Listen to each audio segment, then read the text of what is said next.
Quarterly inspection का bye annually हम लोग करते हैं, तो उसी के संदर्भ में मैं आज जाखल थाने में आई थी। तो हमारा जो पंजाब पुलिस रूल्स होते हैं और डीजी साहब का एक रेगुलेशन है, उसके अकॉर्डिंग जो हम सारा थाने का जो कार्य होता है, जो रिकॉर्ड होता है, उसको भी चेक करते हैं। जो मेंटेनेंस होता है पुलिस स्टेशन का, सफाई जो है उसको भी चेक करते हैं। जो यहाँ पे जो मुलाजिम हैं, क्लास 4 हैं जो पोस्टेड हैं, उनके वेलफेयर का भी हम लोग चेक करते हैं।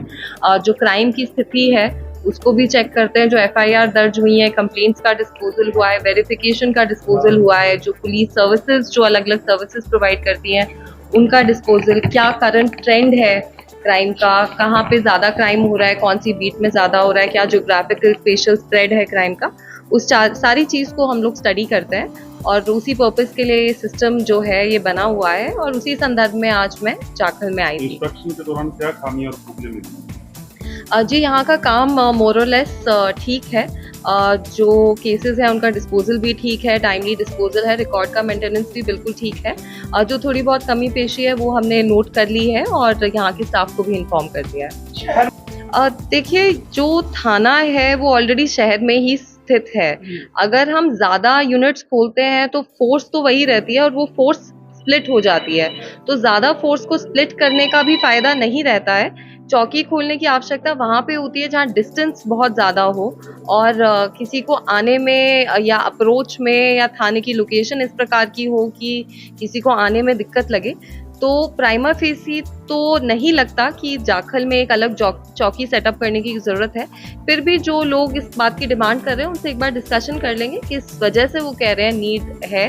अगर हम किसी और तरीके से उस नीड को पूरा कर सकेंगे तो उस तरीके से करेंगे, नहीं तो कंसिडर हम इस चीज़ को भी कर लेंगे। है एक सिस्टम है हमारा सीलिंग प्लान का, क्योंकि अगर आप परमानेंटली लगा देंगे वहाँ पे उस जगह पे नाके तो उसका भी कोई फायदा नहीं रहता है, क्योंकि ये वाला जो एरिया है, जाखल का जो एरिया है, वो आधा हरियाणा में आधा पंजाब में है।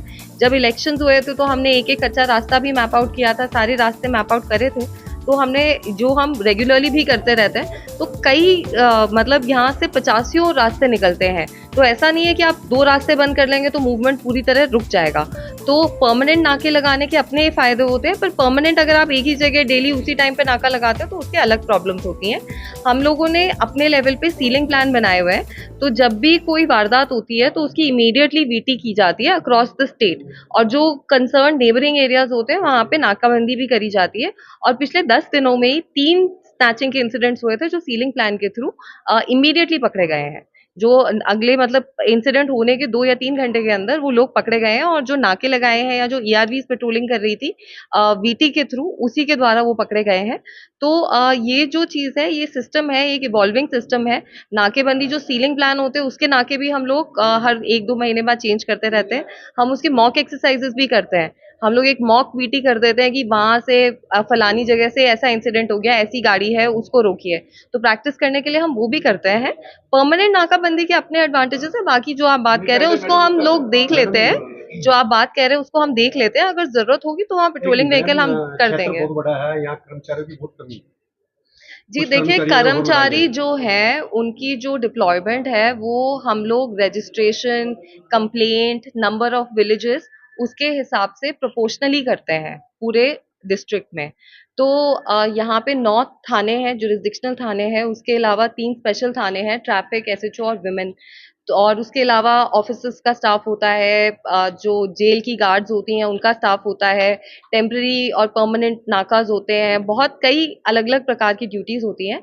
तो हमारा ये प्रयास रहता है कि जिस जितना क्राइम या जितना भी वर्कलोड एक जगह पे हो, तो जितनी फोर्स हमें अवेलेबल है उसी प्रोपोर्शन में हम उसे बांटते हैं और इसको हम रिव्यू भी करते रहते हैं क्योंकि हर महीने कुछ लोग ट्रांसफर हो जाते हैं डिस्ट्रिक्ट से बाहर, कोई रिटायर हो जाता है, तो उसको हम पीरियोडिकली रिव्यू भी करते रहते हैं। इस प्रकार की जो चोरी की घटनाएं इस समय पे बढ़ती हैं, रात की भी ब्रेक-इन्स, हाउस ब्रेक-इन्स की घटनाएं भी बढ़ती हैं और दिन की चोरियां भी गर्मी के मौसम में बढ़ती हैं, तो उनको देखते हुए हम लोगों ने पेट्रोलिंग प्लान को भी अपने को रीएडजस्ट किया है और जो सीआईएस हैं उनकी भी स्पेसिफिक हमने पेट्रोलिंग ड्यूटीज लगाई हैं एरिया बांट के ताकि सारे एरिया कवर हो। इसके साथ साथ जो हमारे पुराने चोर हैं जो पहले इस तरह के वारदातों में शामिल हैं उनको भी हमने चेकिंग का एक सिस्टम बनाया है ताकि उनको हम लोग रेगुलरली चेक करें कि कौन से ऐसे लोग हैं जो पिछले 1 डेढ़ महीने में बाहर आए हैं जेल से, तो उनको भी हम लोग चेक कर रहे हैं।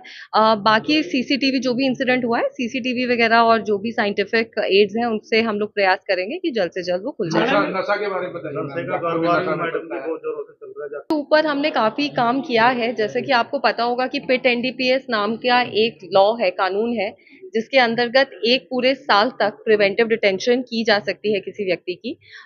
तो मैं आपको बताना चाहूंगी कि सबसे ज्यादा केसेस जो हैं पिट एनडीपीएस के वो फतेहाबाद डिस्ट्रिक्ट से गए हैं और उसके बाद जो डिटेंशन भी है, हम लोगों के टोटल 14 जो केसेस थे वो अप्रूव हुए थे, जिसमें से 10 लोगों की डिटेंशन